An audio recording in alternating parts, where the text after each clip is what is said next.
Our last core meeting, I gave a riveting, I'm sure, really great presentation on the 2050 Metropolitan Transportation Plan. So it's really great to be back again with the core work group. Always happy to present to y'all on things that I've been working on and things that the COG has been working on, and hopefully things that you'll be able to learn from and take with you, and I'll be able to learn from you about best practices and things like that. So my name is Kaylee Houston, and I am a planner primarily in land use and transportation with Triangle J Council of Governments. I currently support our regional Brownfields program and our consortium, which assists our municipalities in better leveraging brownfields redevelopment as an economic tool for community revitalization. So today's work group meeting focuses on brownfields and how they can be used as a community and economic development driver, how we can incorporate sustainability practices using brownfields redevelopment as a tool in our toolbox, and address environmental concerns all at the same time. A quick thank you to our other presenters today from the City of Durham's Brownfields Redevelopment Program. Chris Dickey and Chuck Hoffman will be providing us with a core case study, as I called it, on their program and some of the great work that has been completed or is currently ongoing. Today I will be providing some background information on brownfields. What are they? Where are they? How can we use them as a tool for community and economic development, whether that's in our comprehensive plans, our economic development strategies, any of our goals, vision, anything related to something we're already doing in our community. How can we use brownfields as a tool to achieve those goals? Brownfields and brownfields redevelopment, as Lindsay mentioned earlier, can be complex. Like other environmental programs, the language, scope, and processes are very technical. I will take a few slides to break down those barriers and make them a little less intimidating or scary. I'll then move on to an overview of funding opportunities for brownfields and their redevelopment. That can include federal, state, and local sources, as well as some special funds, regularly budgeted funds. I'll touch a little bit more on that later. After that, I will turn the presentation over to Chris and Chuck to walk us through their Brownfields redevelopment program in Durham and any lessons learned that we can take with us after today's core work group meeting. Lindsay Whitson will then give a brief overview of brownfield support activities at TJCOG, including how it fits into the region's comprehensive economic development strategy and our consortium. Lindsay will also facilitate a discussion, as we usually do at the end of our core meetings, centered around the topic, which today is brownfields. And we're particularly interested in hearing any issues, complications, and lessons learned from your communities, in addition to any strategies for implementation. And always, we love a good success story. We want to hear about success. Moving on to background, as I call Brownfields 101. What the heck is a brownfield? The US EPA, Environmental Protection Agency, defines a brownfield as real property, the expansion, redevelopment, or reuse of, which may be complicated by the presence or potential presence of a hazardous substance, pollutant, or contaminant. Sometimes the mere perception, as you can see in that definition, of environmental contamination can make property owners or developers a bit reluctant to explore these sites for their redevelopment potential. Brownfields are often assumed to be blighted, abandoned properties, but they can also be underutilized commercial buildings with little or no contamination. Again, that mere perception of contamination, such as former service stations or warehouses. I do want to note really quickly the distinction between brownfield sites and Superfund sites. They are a little bit different. In general, brownfield sites have less severe contamination than Superfund sites, which can contain waste and pose a serious threat to human health and the environment. A brownfield site is easily placed into a state voluntary cleanup program like the North Carolina Brownfields program, which I'll talk about later, whereas Superfund sites are bound by federal processes through the US EPA. And that requires much greater agency oversight and longer remediation periods. So brownfields, if you're thinking about Superfunds and saying, oh, there's no way that we can ever touch this, there's toxic waste, it's a threat. Brownfields and Superfunds, there is a distinction between the two. Generally, also Superfund sites have less potential for adaptive reuse than brownfields. Where do brownfields come from? Generally, brownfield sites exist in an industrial section of your community on locations with abandoned factories or commercial buildings or other previously polluting operations like textile mills. There's many of those throughout North Carolina, rail yards, and landfills. Brownfield sites can include unproductive abandoned textile mills, as I touched on earlier. A lot of great redevelopment has come through the North Carolina Brownfields program for textile mills. Service stations, there's a lot of those that can be redeveloped and are technically considered brownfields.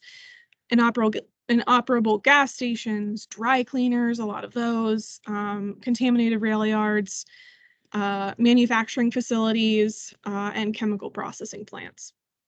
Smaller brownfields may also be found in older residential neighborhoods where dry cleaning establishments or gas stations, like I mentioned earlier, produced high levels of subsurface contaminants. So you can really find them anywhere. And a lot of times, like gas stations are in the center of town. So they're in that prime real estate. There's an opportunity there. Maybe they're being underutilized at present. So we don't necessarily want to shy away from that redevelopment, from that revitalization, just because they have some contamination that might need to be explored or remediated. So I do want to make the distinction in the next few slides between a green field, a gray field, and a brown field. Another term that is included in our very vast brownfield dictionary is greenfield. A greenfield is a property that has never been used or developed. Deborah Grannon with the town of Cary mentioned at the top of the presentation that only 15% of their land is undeveloped. It's a greenfield. So they're really looking beyond that to maybe brownfields, maybe some other opportunities, because they don't want to use land that may be agricultural land, maybe conservation areas, maybe parks. As greenfields become scarcer in urban areas, like the town of Cary or other communities in the core region, or as people recognize the need to just preserve natural environment, brownfields present an alternative. And a greenfield is a property that has never been used or developed. So why not leave that and look at more infill development opportunities?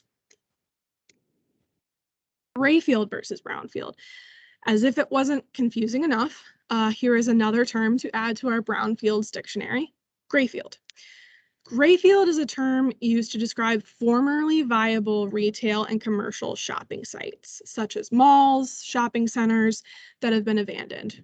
The primary difference between a brownfield and a grayfield is that a brownfield is, or is perceived to be, remember that perception, the mere perception can sometimes stigmatize redevelopment,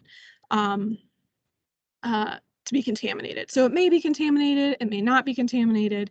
A grayfield is just underutilized due to disinvestment. The two go hand in hand in terms of infill development and, another tool for our toolbox, but I do want to make the distinction between the two. So why are we here today? What is brownfields redevelopment? Brownfields redevelopment is a broad term used to describe the reuse, the revitalization of abandoned, underutilized, or just stigmatized properties through the use of one or more local, state, or federal programs. I'll be touching on those programs in a little bit, and I know that Chris and Chuck also talk about how they've used those programs to their benefit in the city of Durham. Brownfields redevelopment is a broad term, an umbrella term used to describe those processes, those strategies, and the process spans from assessment and cleanup to development after that. And it can be long and at times strenuous, or at least you can think it will be that.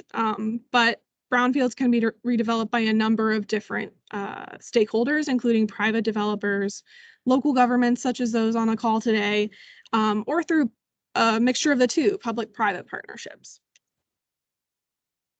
Why brownfields redevelopment? I always want to answer the question of why. Why is this important? Why should we put this tool in our toolkit and explore these options? Successful brownfields redevelopment doesn't just happen, it's planned for. So conversations such as this, strategies and such as the City of Durham's Brownfields redevelopment program really give us a sense of how we should maybe approach brownfields redevelopment through creative, inclusive, and efficient planning activities.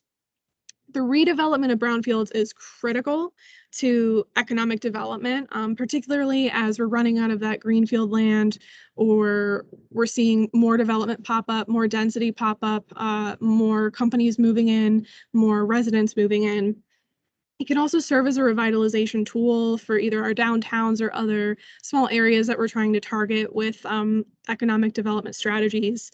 It can also be a catalyst for growth and job creation, growing that tax base, creating jobs, and just generally build community vitality. By cleaning up brownfield properties, local governments can do a lot of things at once. They can protect the environment, they can spur economic growth, and they can create jobs. I would consider that those great things. In the next few slides, I'll be touching on just some of the community benefits. So what are those tangible benefits that can be provided through brownfields redevelopment? As I mentioned, here's the part of the presentation where I give you the sales pitch, so to speak, on brownfields redevelopment. What social, economic, environmental benefits can local governments get out of it? Can community members get out of it in general? So what are the benefits of brownfields redevelopment? With all things, there are advantages and disadvantages. Left, abandoned, and unaddressed, brownfields can serve as barriers between neighborhoods. They can also serve as an impediment to local investment. They can be considered eyesores or blight, and potentially they can have health risks associated with contaminated land or water. So remediation isn't a bad thing. Remediation is a good thing. It is time intensive. It is somewhat costly, but it does help to promote public health. On the other hand, cleaning up and reusing brownfields can create a number of local environmental, economic, and social benefits for our community. Some of the advantages and disadvantages I've included on this slide. I don't want to walk through all of them, but there's a lot. 1/3 of the brownfield sites that have been assessed with EPA brownfields funding turn out to be free from significant contamination. So just that perception of contamination sometimes goes away, and sometimes you don't have the limitations of remediation or environmental cleanup. So this is a really great acronym. Planners love our acronyms. Brownfields benefits you can SEE, so you can see. So the social, economic, and environmental benefits provided by brownfields. There's the intersection there. In the next few slides, I'll be going over these community benefits in more detail and providing some examples of brownfield strategies and their successful implementation. So the social benefits of brownfields. By addressing the environmental contaminants within a brownfield, redevelopment can enhance the health and safety of the community while also adding housing supply through the creation of new urban residential sites. So it improves public health and safety. It reduces threats to public health, as I mentioned. It can also improve air and water quality, which improves the quality of life for our residents, for our community members, for ourselves. Oftentimes, brownfields will be in older communities that have been disinvested in or just are underutilized, underfunded, forgotten, and it can increase investment there, and that's just a great thing. It can also help to preserve historical landmarks and heritage architecture, and it also helps to meet increased demand for urban living, which we're seeing more and more in the Triangle. Just offhand, the 2020 census redistricting data was released yesterday. I'm sure you were all acting like it was Christmas, like I was, very much a data nerd, but the Triangle and Wake County in particular surpassed the Charlotte-Mecklenburg area as the largest population in the state of North Carolina. So urban living is increasing in the core region, and benefits can maybe, the benefits of brownfields can maybe help us to address some of those challenges presented by that growth. An example strategy that I thought was really great is a land bank. There are a few land banks throughout the Triangle and the core region, but a local bank authority is typically a nonprofit established by a local government to address the problems of urban blight and promote redevelopment.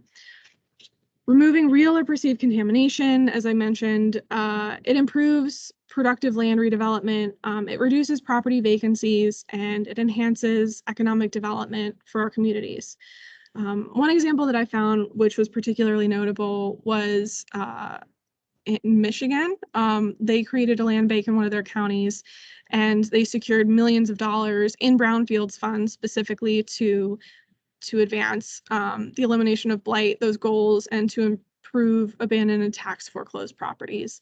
There is some concern around redeveloping brownfields properties into residential housing or residential projects, but they did it. They're one of the few in the country who have done it. So I did want to touch on that since it really is a best practice that I thought was admirable. Economic benefits of brownfields.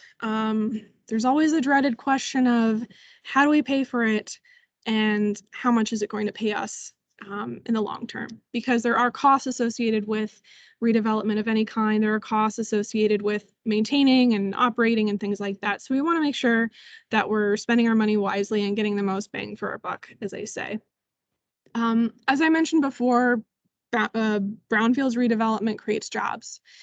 It expands the local tax base and our tax revenue. It also catalyzes further cleanup and redevelopment. Revitalization, particularly in our downtown areas or other priority areas, when one property redevelops, it's almost like a domino effect. It really does improve morale and improve the possibilities that an area can see in terms of redevelopment and investment. An example of this would be tax increment financing. This is just another tool for a toolkit. Tax increment financing, or TIF, is a tool that's utilized by governments where special districts surrounding a site's pre-development tax levels are frozen. So the tax increases are used to secure bonds or loans that can finance the upfront infrastructure costs for redevelopment of the site and district. Several states, again, like Michigan and also Wisconsin, have extensive brownfields TIF programs. It is still a relatively underutilized tool in North Carolina, but I thought it was an interesting intersection between something, I studied in planning school, and a lot of planners I'm sure have more familiarity with, and brownfields redevelopment. So bringing the two together to really promote these really great things and really great strategies. Environmental benefits of brownfields, there are many. It does reduce urban sprawl. It improves air quality, like I mentioned in the social benefits. It beautifies urban landscapes. You can redevelop a brownfield into green space. Seen on the left, New Belgium Brewery in Asheville utilized brownfields funds to build their brewery, but to also landscape and improve their green space and improve conservation around their property. So it preserves that greenfield land. It also reduces stormwater runoff, and it can provide urban green space. Example strategy of this is in the city of Raleigh. Although it's not necessarily directly related to brownfields, they are implementing smart growth, which smart growth land use strategies often target redevelopment of brownfields properties with a focus on infilling, so that infill redevelopment, cleaning up and marketing rundown, abandoned properties, including brownfields, within the city limits. And this can usually be, or sometimes be, in a historic industrial section, which could really use the redevelopment and the revitalization. Smart growth improves chances of maybe landing a new company, especially as that greenfield land dwindles and you really have to start exploring other options for building and expanding. So now we're going to talk about funding, the dreaded question of how do we pay for it? So I'm going to just briefly touch on federal grants and programs that you may already be aware of, but just want to call your attention to some state grants and programs, tax incentives, and new funding streams. I know that Chris and Chuck will also be talking about how they used federal and state programs for the City of Durham's Brownfields redevelopment program. So I don't want to get too in depth on this, but I do want to provide you enough information to be dangerous, as they say. So funding Brownfields redevelopment.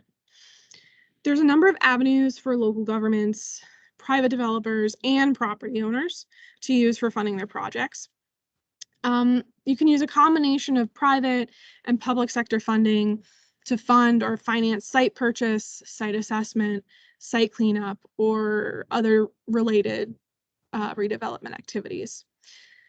Now, securing external funding is crucial for project success. I mean, that's not unique to Brownfields in any way. But especially during that pre-development phase, developers and banks can sometimes be hesitant due to the uncertainty and risk of potential contaminants or perception, just the mere perception of potential contaminants. So you really, these programs such as the federal program, the EPA, or the state program really help to lessen that risk, which is critical. Initial investments of local funds can also attract support of outside investors and lead to additional funding. So that catalytic redevelopment, that catalytic investment really comes into play. Some of the federal grants and programs that currently exist are U.S. Environmental Protection Agency, U.S. EPA. That's the main one, the standard of brownfields programs federally. But we also have the Economic Development, Administration, there's a typo there, the Department of Agriculture, USDA, U.S. Housing and Urban Development. They have a number of grants and opportunities, which if you're interested in, Lindsay Whitson, please reach out to her. She works in these all the time. But there's a lot of racking and stacking that you can do with grants and programs, and it makes your application for particularly EPA funds much more competitive, much more compelling when you are using and leveraging other grant programs or funding. Let's take a closer look at U.S. EPA's programs and funding opportunities. The U.S. Environmental Protection Agency has obviously recognized the utility and value of brownfields since its inception, the program's inception in 1995. The EPA Brownfields program was started in 1995. And since it got off the ground, since 1996, when those funds were first expended, they provided around almost $2 billion in brownfields assessment and cleanup grants. That's a lot of money across the United States. And in the communities where they've been awarded grant funds, they've attracted additional funding for cleanup and redevelopment funding, which has led to jobs, 175,000 jobs just since 1996 in cleanup, construction, or related redevelopment fields. Recipients also leverage, it's been calculated, over $20 for each EPA brownfield. And around 10, I think I'm hearing some feedback. Okay, thank you. Sorry, they leverage around 10 jobs per $100,000 of grant funds expended. So if you need to go in front of council, in front of, constituents, in front of anyone, and they ask, but what's the benefit to us? Where are we seeing those economic gains? Where are we seeing things that we can, see and touch? It's right there. Residential properties in particular increase in value by 5% to almost 15%. So there are also some state grants and programs that exist. So it's not just federal, it's not just US EPA or the other departments I touched on, but North Carolina Department of Environmental Quality has their own brownfields program. It is very developer focused. There are 4 different tracks. North Carolina Commerce also has a number of grants and programs which can be compatible with brownfields redevelopment. North Carolina Rural Center and the Golden Leaf Foundation to also have a number of programs and initiatives that can be used or at least explored when thinking about brownfields redevelopment or the areas around an area that you're looking to develop. Tax incentives, like historic properties, and another of other tax incentive programs, Brownfields presents a lot of opportunities for property owners and developers. Opportunity zones, since their inception a few years ago, they've played a pretty critical role in not just EPA grant applications, but other sorts of financing structures, pro formas, things like that, when you're making the case for why should we fund this project, and what will we see in gains over the next how many years. There's also historic rehabilitation tax credits. As I mentioned before, brownfields can oftentimes be on historic properties, historic structures, so you can use those, either they're federal or state. You can rack and stack when you're putting together your pro forma or your giant Excel spreadsheet of financing options.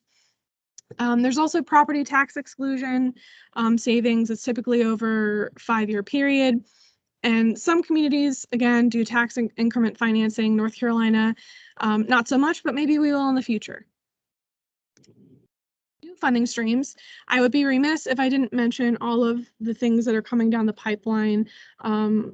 Lindsay and TJCOG folks held a webinar with USEDA and Hillary Sherman, the North Carolina rep for USEDA, about a number of funding opportunities coming down the pike. I believe that was yesterday. If you're interested in more information and weren't able to attend, please reach out and we can provide you with materials. But there's the proposed budget, there's the American Rescue Plan, there's even congressional earmarks for community projects or member designated projects. All of these things typically include some form of brownfields funding. So it is an exciting time when looking at, existing programs, particularly at the federal level, and funding streams to help us pay for this. I just want to go through some numbers, crunch the numbers and tell you a little bit more about brownfields in the core region specifically. So in the United States, the US EPA has recorded over 450,000 brownfields. China, there are over 500. In the core region, there's around 140 at present, and that's just logged by the North Carolina Brownfields program. As you can see here, there's a number of brownfield sites and other sites that are monitored or regulated by North Carolina Division of Waste Management or North Carolina Department of Environmental Quality. I did bold the brownfield sites. City of Raleigh has a number of brownfield sites, as well as Wake County. Town of Cary has 3, and again, there are some limitations always when it comes to data, but I would be remiss if I didn't point out that there's a number of data sources where you can find where are brownfields in my community, or tell me more about brownfields in my community. There's the US EPA, there's the North Carolina Brownfields program. Sometimes they talk to each other, sometimes they align in their definitions or how often they're updated or their format. Sometimes they don't. That is a limitation that sometimes I personally have to work through, but I just wanted to mention that up front.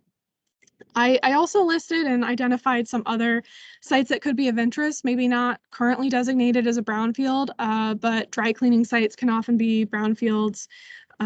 Storage tanks, whether they're underground or above ground, those can oftentimes be brownfields, and worked through those programs. In Durham, obviously, Chris and Chuck in the next few slides after this will be presenting on their program, but there's a number of brownfield sites that have been logged by North Carolina Brownfields program as of yesterday in the city and the county of Durham. So they're there. There's information there. There's probably more brownfields than are recorded. So they really do present a great opportunity for us when thinking through the challenges of planning, particularly infield redevelopment and those diminishing greenfield properties in our communities. So now I would like to turn it over to Chris Dickey with the City of Durham and Chuck Hoffman with Mid-Atlantic Associates to talk about Durham's Brownfields redevelopment program. We really appreciate them taking the time to be here with us today and talk about their experiences with brownfields in Durham. Chris and Chuck, just let me know when to advance the slides and I will do that. Okay, Chuck, do you want to start it off, Chuck? Yeah, thanks, guys. Thank you, Okay. Kaylee. I'm Chuck Hoffman. I'm with Mid-Atlantic Associates, presenting with Chris Dickey with the Office of Economic and Workforce Development for the City of Durham. We've had the privilege of working hand in hand with these, with their program for the last many years in implementing their EPA Brownfield grant dollars. And we've had a lot of discussion this morning. Kaylee has done a good job of giving an overview of brownfield properties. A lot of it's been centered on the North Carolina Brownfield program, private development. Well, these are federal EPA funds that we've utilized to help transition and revitalize neighborhoods throughout the city of Durham. So you can go ahead and go to the next slide, please, Kaylee. What is a brownfield? We'll start with what is a brownfield. I know Kaylee's touched on this, but simple statutory definition is any abandoned, idle, or underutilized property where redevelopment is hindered by the real or perceived threat of environmental contamination. Next slide, please. This is just a listing of many of the advantages, many of which Kaylee has touched on, just to highlight the biggest advantages that we see not only in Durham, but throughout all of the communities that we're involved with are the public benefit to the increase of the local tax base, job growth, and basically overcoming environmental impairment, environmental unknowns, environmental obstacles to help support redevelopment of these underutilized brownfield properties throughout our communities. You can see the listing of, and again, we've discussed a lot of these in depth this morning, but this is just a listing of some of the advantages of the Brownfields redevelopment programs. Yeah, and what we'll do is we'll probably expand. Again, Chris Dick, you see the Durham Office of Economic. My focus really neighborhood revitalization. So over the next few slides, we'll begin to start talking about how Brownfields and our neighborhood revitalization program works hand in hand. Yep. Next slide, please. So these are just types of EPA brownfield grants that are available for any municipality and or nonprofit organization to apply for. It essentially falls into 5 buckets: assessment grants, cleanup grants, area-wide planning grants, revolving loan fund grants, and job training grants. We've had the privilege of administering 2 job training grants for the city of Durham historically, and we're currently wrapping up our 4th assessment grant. And those typically brownfield assessment grants run for a 3-year cycle, and they're typically at current awarded up to $300,000 per grant. Next slide, please. So the problems that we face with these brownfield properties are just the impairment, the environmental impairment, or the perceived environmental unknowns that can complicate and inhibit future reuse and redevelopment of these properties throughout our core regions. The city of Durham's Brownfields program, which is funded by these grants as well as internal resources, is designed to help identify, assess, and redevelop these potential brownfield sites throughout the city. And we spent a large amount of our focus in working with the city on the Northeast Central Durham locale. It's Andrew Avenue, Driver Street corridor. Those have been focal target points for our assessment dollars. And again, the overall objective of this program is to simply transition eligible properties from underutilized, underdeveloped, potentially contaminated sites and put them back into reuse, redevelopment, which spurs economic growth, job creation, all of the benefits that we showed on the previous slide and have discussed this morning. Next slide, please. Since 2006, the city of Durham has applied for and been awarded nearly $2 million in grant funding. That's in the form of the 4 brownfield assessment grants, as well as the 2 job training grants. And these are extremely competitive grants. So the volume of grant opportunities and the continued pursuit of additional grant opportunities for the city of Durham speaks volumes of what they've been able to do with these dollars and how EPA views what's being done in and around the Durham community. Yeah, can you hold on one second there? So we have 2 projects that are here. The project to your left is the Grub restaurant, which is one time a gas station there, and they've done a wonderful job of redeveloping that. So in conjunction with doing assessment, I think we did a little bit of remediation on that project. I'm not quite sure. What we were able to do with both of these projects, and the other one is the Andrew Driver corridor, which is a targeted corridor as a part of the city of Durham's economic development strategy to help targeted corridors in some of our struggling neighborhoods where there was disinvestments over the years. But more importantly, what has happened here is we have allowed sort of the property owners at least unlock the power of what's available for the property. Before it was just locked. That particular property sat on the left-hand side, sat dormant for about 15 years. And then with the assessment coming in, what it does is opens up the potential of what is it that can happen, so it can bring value to the property owner there. So the Brownfields project, in conjunction with the neighborhood revitalization program, because with that particular program there, the city of Durham spent $100,000 in reference to capital investments that were there. So we put the power of the Brownfields program in conjunction with the neighborhood revitalization program, and we jump-started revitalization along this particular corridor. Go ahead, Chuck. Thanks, Chris. Next slide, please, Kaylee. So these are some examples of what we've utilized the Brownfield Assessment Grant funding for. This is all eligible expenses, qualified expenses, community outreach, Brownfield site inventories, phase 1, phase 2 environmental site assessments, asbestos and lead-based paint assessments, and then really just utilizing the regulatory programs that are at your fingertips in conjunction with the EPA Brownfield grants. One thing that Mid-Atlantic, along with the city of Durham, has been successful in doing with the use of these EPA funds is utilizing them in a combined approach to shepherd sites through the North Carolina Brownfields program.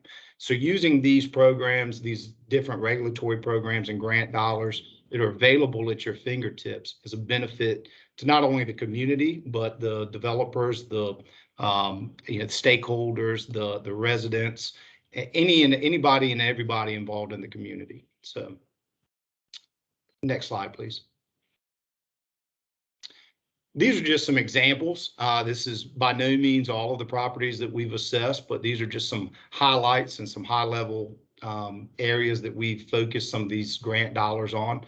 The sites that, I'm not going to read through all of these sites, you can see them there, but the sites that are at the top of the page with the asterisks, those are sites and redevelopments that we've used a combination of EPA Brownfield assessment dollars along with support from the neighborhood revitalization funds. Chris, do you want to say a few words at all? So the most important thing is that each and one of the examples that are shown here, it's sort of a public-private partnership that exists in reference to make things happen, meaning the public, meaning the city of Durham, our job is to come in, facilitate, collaborate. In this case, along Andrew Driver, the city 46 South Driver Street, the city of Durham spent $3.9 million in streetscape infrastructure. That's in Northeast Central Durham. That was one of our economic development strategy because that was one of the areas, or one of the census tracts, it was one of the most challenging census tracts in the city of Durham. And what we were able to do was to combine the efforts. So you see this particular project here, but we've done about 5 or 6 assessments along the Andrew Driver corridor. But what's important is there that we have willing private developers coming in either to look to either redevelop, develop, or even sell a property. So now we have thriving corridors in which private investments has really opened up the door over the past 15 years in Durham along these commercial corridors. And I'll talk about sort of the overall economic development strategy using the neighborhood revitalization strategy a little bit later. And that just further highlights the use of these dollars in conjunction with different city programs, regulatory programs, anything that's available at your fingertips. Kaylee, next slide, please.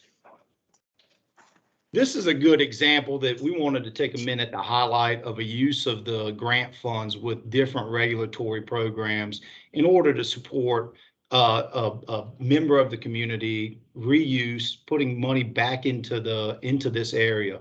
This is a site that was purchased off of Fayetteville Street. It was purchased without due diligence, so no phase 1, no phase 2. Really went into it with a lot of unknowns, and it was an owner financed property. The purchase was there. It was brought to us and put in front of the Office of Economic and Workforce Development in our Brownfield program for consideration for funding, and we jumped at the opportunity. This is one that you really do have a feel-good story, because you're not only helping the community, but you're helping a local resident who is really has a host of unknown environmental issues associated with this property that have yet to be assessed. So what we did is we came in, we did a phase one. It revealed the property historically utilized as a gasoline filling station, as well as 2 dry cleaners. And to complicate matters, NCDEQ had issued a compliance enforcement that essentially required them to remove the 2 underground storage tanks that were still present on the site. So with that comes unknown environmental impacts, it comes associated costs, just a myriad of environmental obstacles and hurdles that need to be overcome. And that's where the grant dollars were able to come in and really help out in this situation. So next slide, please. So can you, before we go into that slide, I just want to add a little, can we go back to that slide? So what I want to do is add a little backdrop there. So as a part of our economic development toolbox here, Cheryl Brown was the owner of this property, and what's there is there's a little commercial retail strip. There's probably about 7 more commercial stores along this particular corridor, which is right beside her there, and that's where the dry cleaners were located here. But when Cheryl came to us, she really came to us not really initially for Brownfields, but for initially what can the city sort of do to assist her in reference to the helping her with the viability of the corridor that was there. And what we did was we provided intensive TA technical assistance with her that had nothing to do with Brownfields, but to help her as a business owner. So she had come to us looking for maybe facade grants or merchandise-based retail incentive grants. But in sitting down and talking to her, we found out that we didn't realize there were underground tank underneath there, and talking to her, she had no concern about there, but we bought the Brownfields program in there. We were able to pull those tanks up. Really, that cost was put on, we used federal dollars to pull those tanks up, which saved her a great deal of money. But the value of that now is that now she has a more valuable piece of property that if she decides to sell it or redevelop it, she at least knows what she's dealing with. And another value there too is she wanted to use her funds to invest in upfitting the property, beautification, adding, just improving the property. If you're utilizing her funds for environmental assessment, removing these tanks, all of the additional funding that comes along with these types of properties, then that's obviously taken away from additional costs that could be put in dollars spent better elsewhere. So next slide, please. So saying, Chris kind of touched on this, but the assessment grants, they do not allow for cleanup, so you can't physically do any cleanup, but there's a loophole, and you kind of use some creative use of funding in order to assess the underground storage tanks. You going by the North Carolina guidelines, the way to assess the tanks is to collect soil samples directly beneath those tanks. Well, the only way to collect soil samples beneath those tanks is to remove the tanks. So using that logic, that line of thinking, and that kind of creative approach, we're able to remove those tanks, which is a significant cost savings to the property owner. We were able to conduct additional assessment regarding a release from those tanks. We're utilizing the underground storage tank program in order to move the petroleum issues in the groundwater and soil at the site through the risk-based program for the North Carolina UST section, and get a notice of no further action under that regulatory program, while also conducting additional assessment to address the dry cleaning operations that were historically conducted on the property, which we were able to find out was significantly impacted. And what we did was we were able to use that data and take that and input and petition for the site for entry into the DISCA program, which is a state-funded dry cleaning cleanup program, where essentially after the application and the entry fee, the owner is only eligible for 1.5% of the cleanup cost up to $1 million. So if this was $1 million cleanup property, the maximum exposure out of pocket for the property owner would be $16,000. And a lot of those funds are covered under the grant. So you can already see the advantages of knowing your partners, knowing your regulatory programs, utilizing those in conjunction with each other to reach your ultimate end game. Chris, anything else to add on this one? No, good job. No, Joe. Next slide, please. And here's just some other notable successes. We talk a lot about brownfields. We talk a lot about former service stations, dry cleaning facilities, industrial properties, and putting them back into reuse. These are just a couple of tangible examples of what we've, of sites within Durham that have been put back into reuse, that once set derelict, et cetera. So 406 South Driver Street. That's the Ashley's Corner that Chris spoke on earlier with the photo on one of the previous slides. Is a former laundromat. Adjacent offsite dry cleaning and automobile servicing operations have really impacted that entire block. And it was previously in a state of disrepair. We were able to come in, do some phase 1, phase 2 assessment activities, support the property changing hands, the due diligence phase of the project, and ultimately support the reuse and redevelopment of the site for the current use, which is the Rohifa Book Cafe. Yeah, and before you go over there, it's also there's 3 apartments on top of the building, and there's a barbershop and a convenience store along with the cafe there. That particular property there was dilapidated, was actually going to be torn down, but we found a person in conjunction with our neighborhood revitalization program, because without the neighborhood revitalization program, there was no way that this building could be rehabilitated. So with the Brownfields program, a private owner in the city of Durham's neighborhood revitalization funds, and obviously we needed a bank involved in this, we were able to bring this historic building back to life. And then that along with the other work done on that corridor, I mean, this building in particular, it was one of the first developments there from a brownfield standpoint that helped serve as a linchpin to the redevelopment and revitalization of that entire corridor. 305 South Roxborough Street, that's another former service station that we completed phase 1 assessment during the due diligence phase, is now redeveloped and reused as Bull City Cider Works. Next slide, please, Kaylee.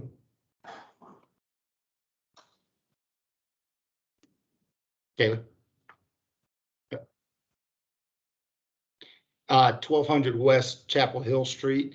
It's the Grub Durham restaurant. That was another former gasoline service station where we completed phase 2 and vapor intrusion assessment activities.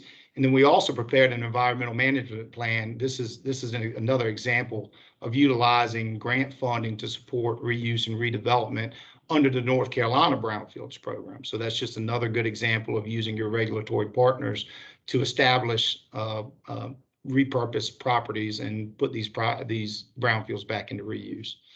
And then the last example we've got is 1114 West Chapel Hill Street, another former gasoline service station where we completed phase 1 due diligence assessment activities to support the transitioning of the property and the ultimate reuse and redevelop as a local yogurt and coffee shop. And that property, it's not listed here, but we also utilized the North Carolina Underground Storage Tank Program and Trust Fund in order to help mitigate an existing release from that former service station and move it towards redevelopment as well.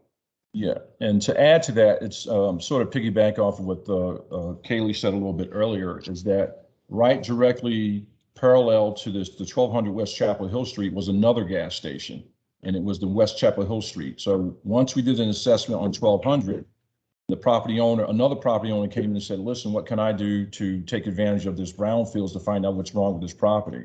So simultaneously, we had 2 projects going on at the same time, and both of these projects also used City of Durham neighborhood revitalization funds as well as brownfield funds, and they also are located on the City of Durham's, one of our targeted commercial corridors. Next slide, please, Kaylee.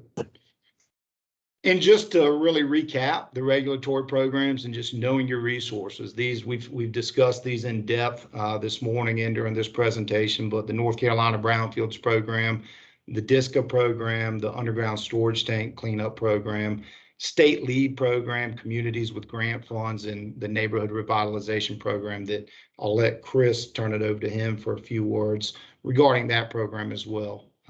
And Kaylee, you can go ahead and go to the next slide. I believe it should be the final slide. Yeah, so I talked about the City of Durham neighborhood revitalization plan funds that we use to sort of help facilitate a lot of these projects. As a part of our economic development strategy, the downtown core really has took off in Durham about 10, 15 years ago. It took off, and then the City of Durham came up with a strategy that what we need to do is what can we do to sort of spur economic development activity in the core neighborhoods that surround downtown. And those corridors were Fayetteville Street, which we talked about, the Andrew Driver corridor, what we talked about, the West Chapel Hill Street corridor, what we talked about, and then there's a Mangum Street corridor as well. But in order for some of these programs to utilize these things, every project that we get involved in, there has to be a leveraging complex, something that we feel like, or the community feels like, is going to stimulate private investment or do a lot of leveraging of dollars there. Again, a lot of this is going to be repeating, but again, we're looking for projects that are going to create jobs in the neighborhoods. We want programs that also engage community support. So any program that we bring forward that's going to be using neighborhood revitalization funds that we have to bring before our council. And these are probably some of the most challenging projects to get away with, because what happens is that in downtown development, what happens is that you're dealing with a developer, but in the neighborhoods, you're dealing with a community, and it gets really so involved because people really love the communities they're in. Again, we support and encourage local partnerships.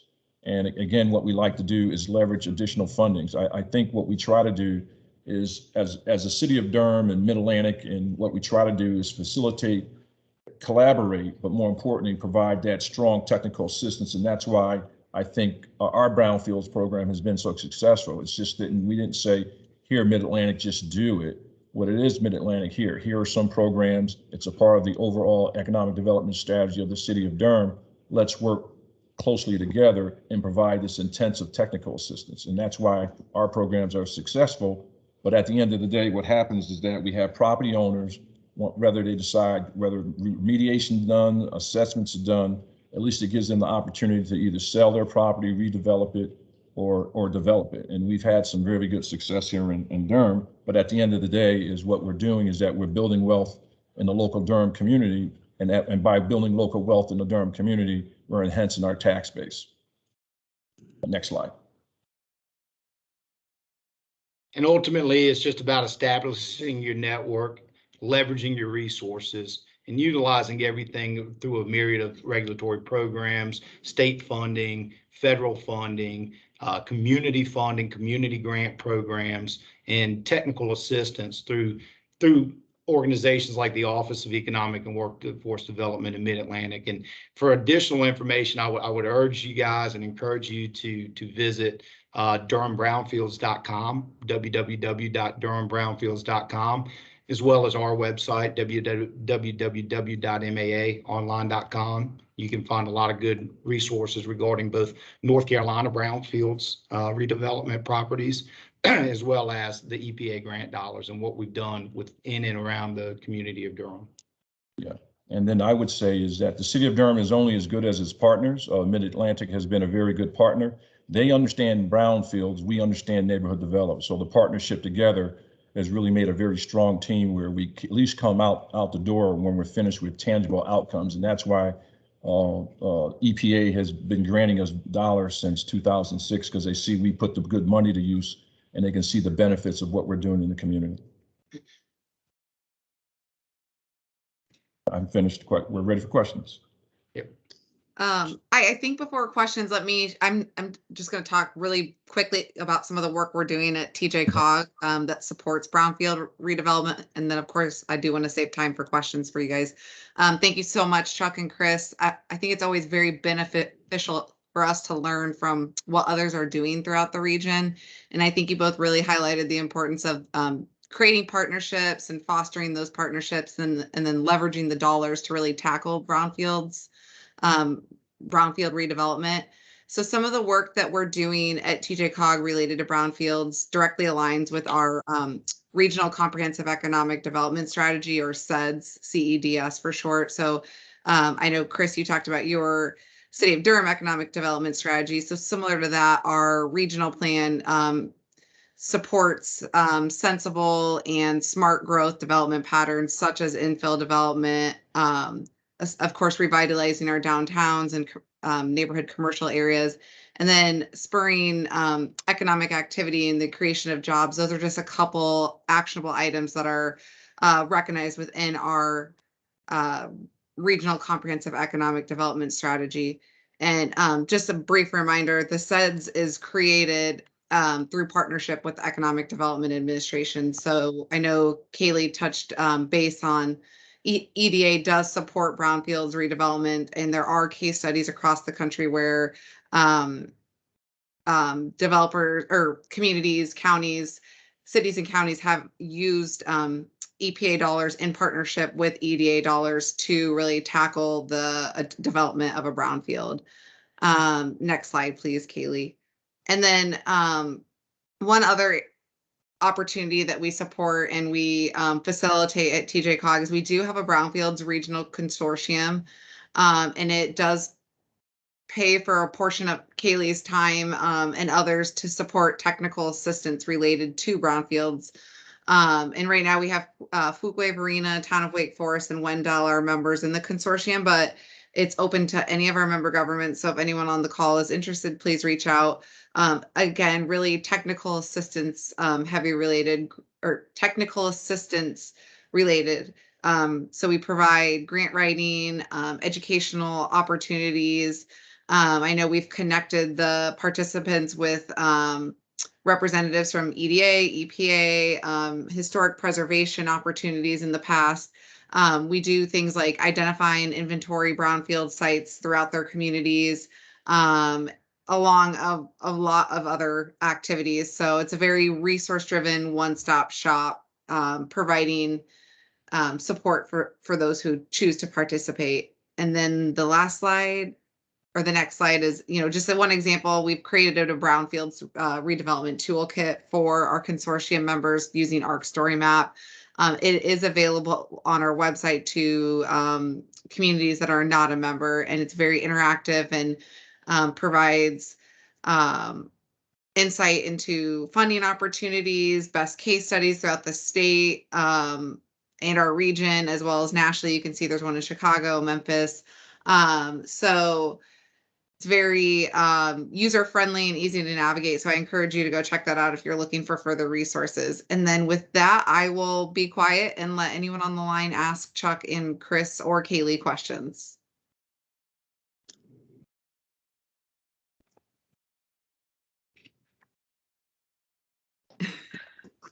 Hey, Chuck and Chris, can y'all hear me all right? Yes. This is a cool Nishawala from Wake County.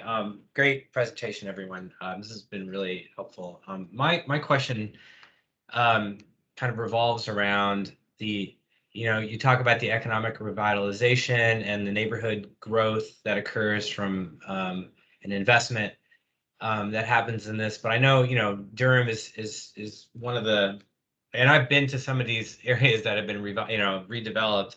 And they're great and they're amazing, and and they cater to someone like me. But for folks who have historically lived in Durham, who've seen that disinvestment, I mean, how much of it is, I guess the issue is gentrification for me, and these, it's I'm trying to ask this question correctly. Is how do we make sure that the folks that have lived in these neighborhoods for years and years and years and have seen disinvestment happen, and then now it's coming back in a real meaningful way, but maybe not for them. So, I mean, I'm just curious what your thoughts are on that.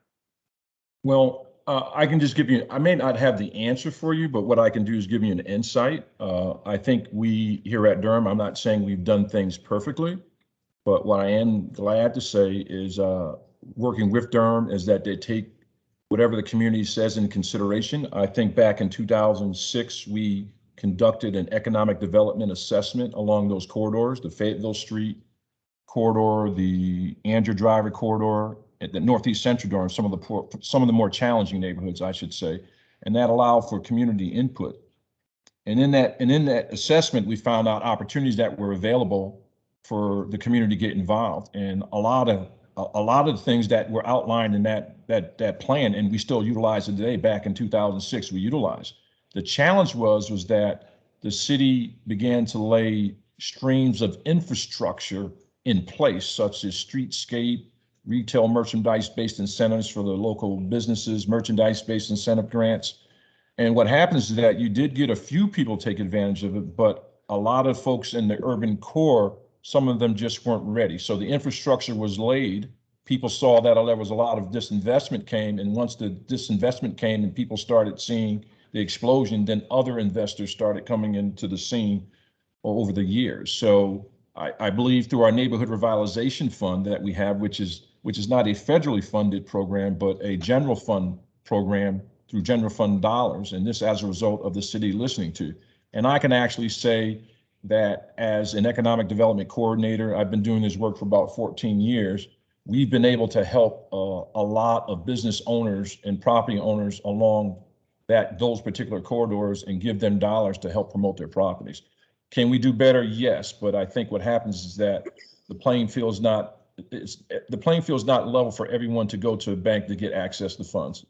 So that's a different type of issue as it relates to getting access to capital, and that's one of the major barriers for stopping people that live in the community to take advantage of, because they're renters and not owners.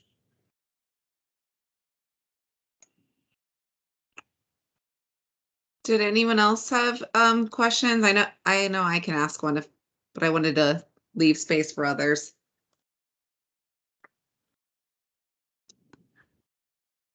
All right. Well, I was going to ask, so I know when you're applying for those EPA grants, and I apologize, Chuck and Chris, I don't know how long you've been with your organizations, but there's a challenge sometimes getting your foot in the door with those EPA awards, and was curious if Durham did have any experience years ago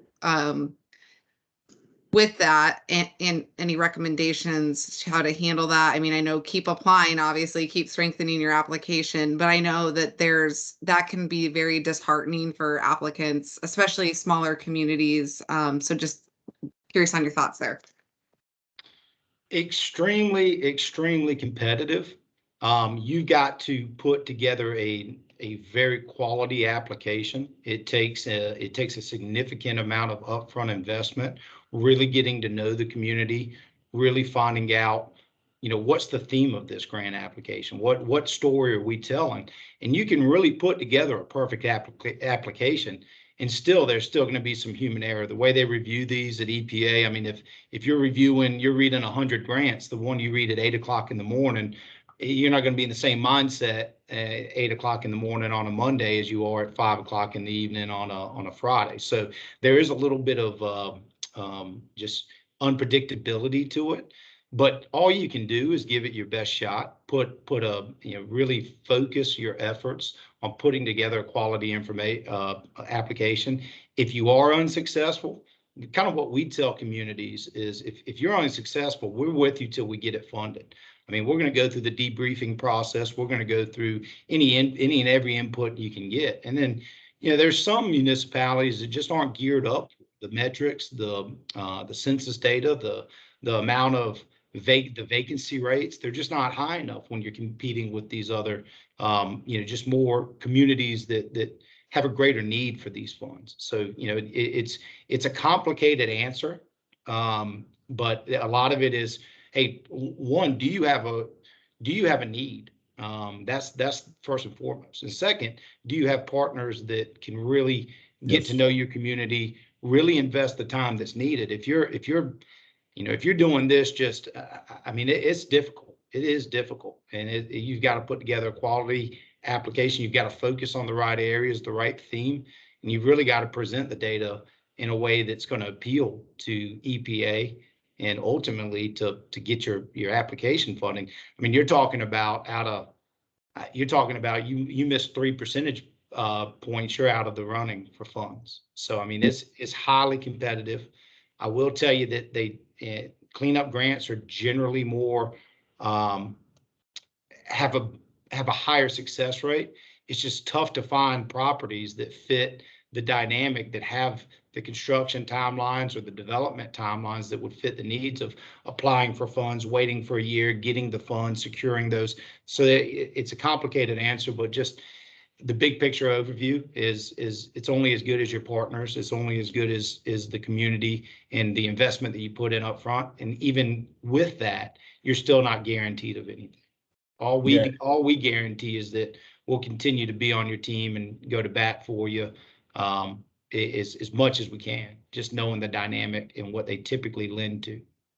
Right. And one other thing I should add too is you typically see a wave as well. Like, one year you'll see North Carolina get 2 grants awarded. or 0 grants awarded, or 1 grant awarded. And then the next year you see 13 grants awarded in North Carolina. So there's a natural just wave in terms of just, and that might be a human component, that might be tactical on the EPA side, but they're trying to spread the love. You've only got a finite amount of punt, and it used to be $400,000 for these assessment grants. They cut it down to $300,000 in order to allow for more grants being awarded. So it's the same pot of money, it's just allotted differently. So again, there's many layers to your answer. To your question. Yeah, it took Durham 3 tries to get it back. We tried in 2003, 2004, and I think we finally got it in 2006. And after a while of just going through the debriefs with them, we finally got it right. But the good thing is we had a good economic development strategy in place. And once we got that initial money, we were very good at implementation of the grant. We don't send money back. We get in, we get it done right. And there's no question that, and we had good metrics to show what we've done. That's very encouraging. Thank you. Because I know we've applied on behalf of our consortium and have not been successful over the past couple of years. And I know there are some other smaller communities within our region that have had the same issue. And I know only 1 was awarded in our region for the assessment this past round. So it's very, very competitive, as you said, Chuck. I know there was over 400 applications. So that's quite, it was less than a 30% return rate, basically. Did anyone else have any other questions specific to your community or any of the funding programs we've discussed, or specific to Durham and some of the work they're doing?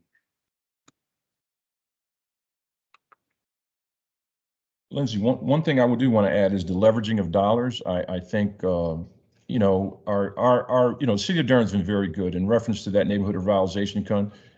We can use that to leverage dollars with the Brownfields program, and that's a big statement to EPA as well. Mm-hmm. Yeah, I really appreciated your example of that, and using a community program that, like you said, the public part to help with leveraging the dollars and then reaching out to the private investors. And I guess, like, going back to what Kaylee was talking about with myths of development of brownfields, like, do you have any pushback from developers at times to purchase a brownfield site, or how has some of those issues been handled? If there's been issues. You want to go for that, Chuck? A lot of times, and are you speaking in terms of the North Carolina brownfield specific, or just brownfields in general? I guess you could be North Carolina specific, or if you have a good example for from another state you've worked with. Well, I was speaking more in terms of just the state regulatory program. Oftentimes those properties are incentivized. There's tax exclusions, tax incentives, liability protections. So they're, contrary to what you may believe, they're actually looked at favorably from that standpoint. Okay, yeah. Now, I don't know if that's exactly what you were asking, but I think it was. I just know, like, some of our communities have said in the past that they've had issues with developers wanting to purchase the property because of that negative stigma that might come with being a contaminated site, and or encouraging the current property owners to develop upon it. At least Kaylee, correct me if I'm wrong. So there's just that stigma around the contamination, the word contamination, obviously, but I think your question helps support that. Well, and everybody's got a different risk tolerance as well. Right. So at the end of the day, it's I think what I started off in the presentation is the value concept. I think once, if you got a decent program that communicates, hey, go in, see what's wrong with the process, start the assessment. And once you start the assessment, then it begins to unlock what's there and look at the potentialities.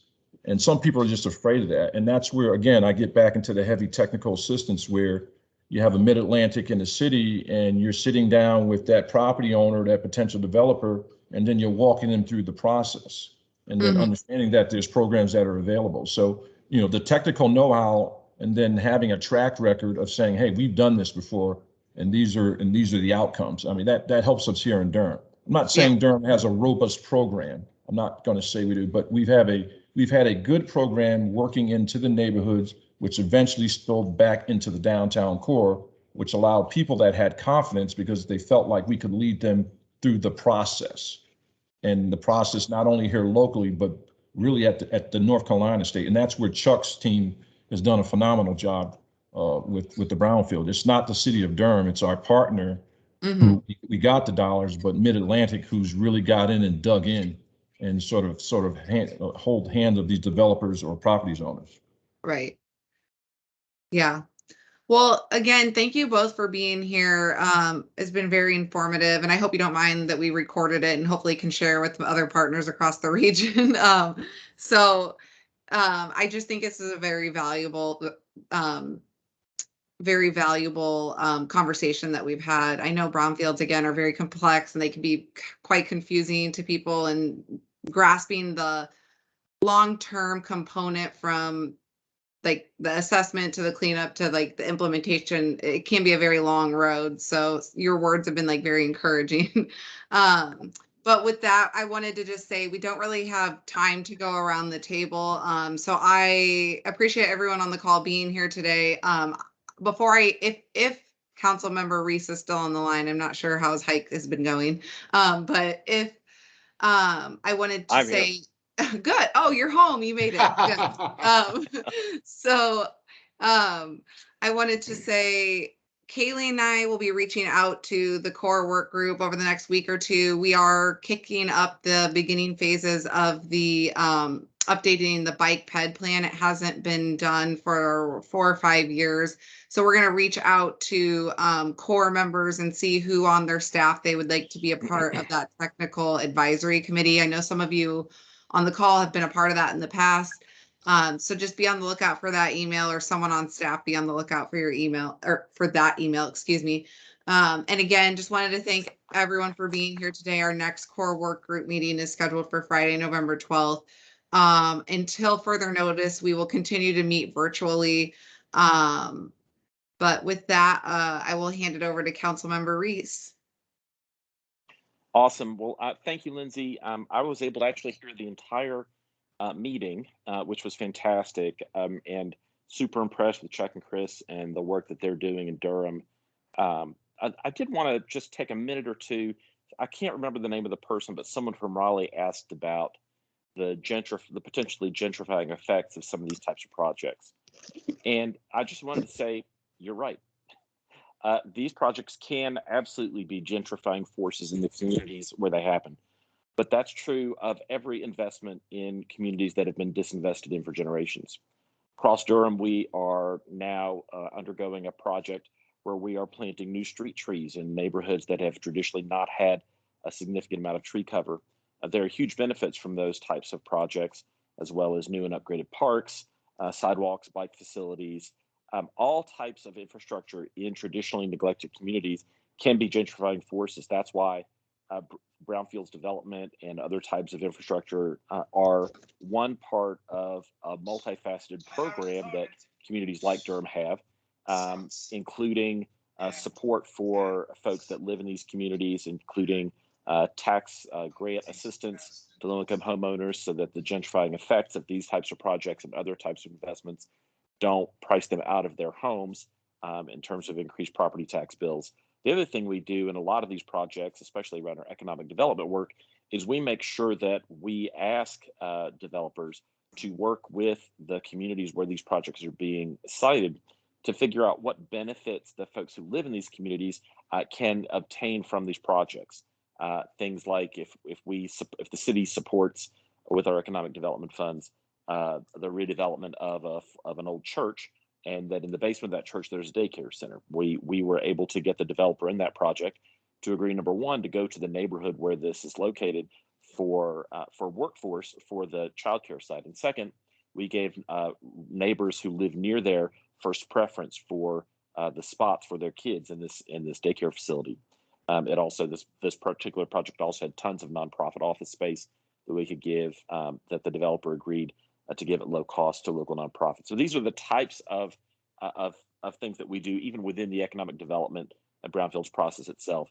But the short answer is absolutely. These projects can be gentrifying forces. That's why we have to bring all the other tools of economic development and community support to bear to make sure that we're using these underutilized properties at the same time that we're not harming the communities where they exist.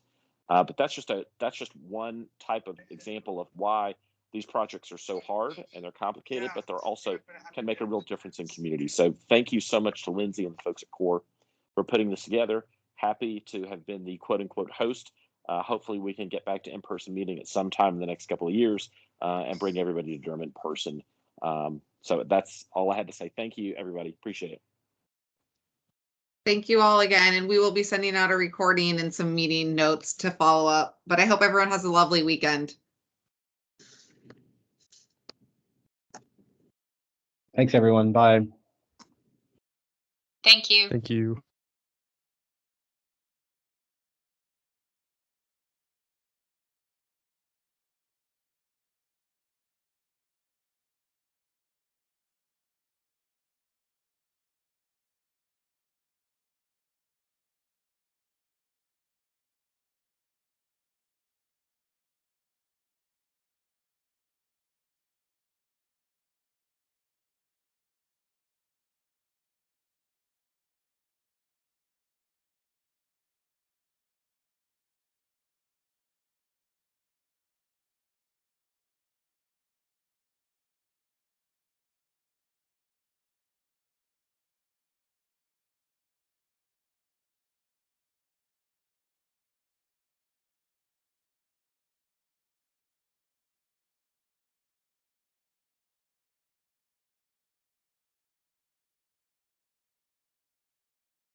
I mean, I've met him before. He's a nice guy, but I never knew that he was going to have disagreements. Been very respectful. Yes,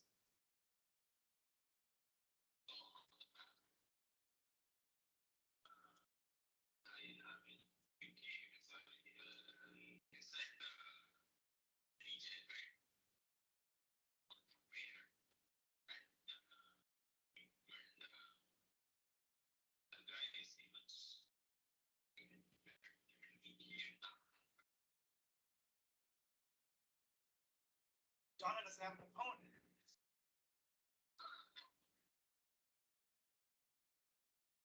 So anyway, let me just let it settle in. I'm still in a state of shock.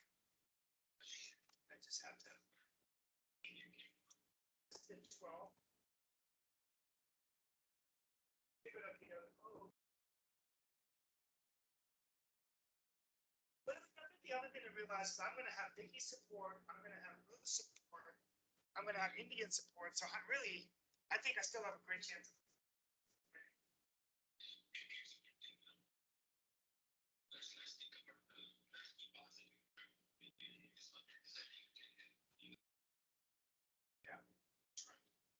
Yeah. Yeah. So if it ends, then we just say, hey,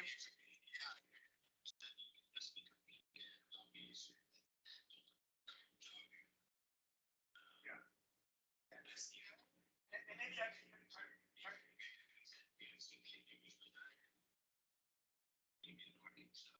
Yeah, and then I can also, even if my boss, I run for a higher office one day to get out of this local shit, take a few years off, get run for governor, lieutenant governor, I don't know how to the office.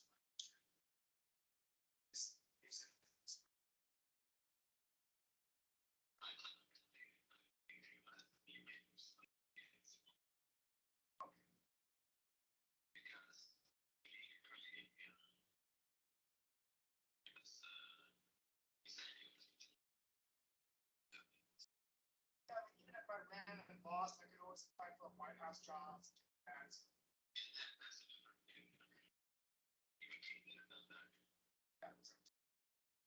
There's something going with nothing news attitude and give it a shot. Make sure your mindset is something. Proud of what I've done. Just look at the best I can and on my set, best you can, and outcome comes.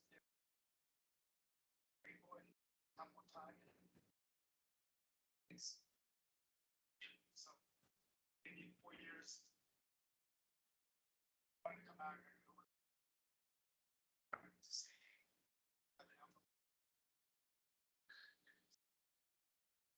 Well, I'll give you a call back about business stuff. Let me just settle it, take the rest of the day off, and I'll call you back. Okay. Thanks.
council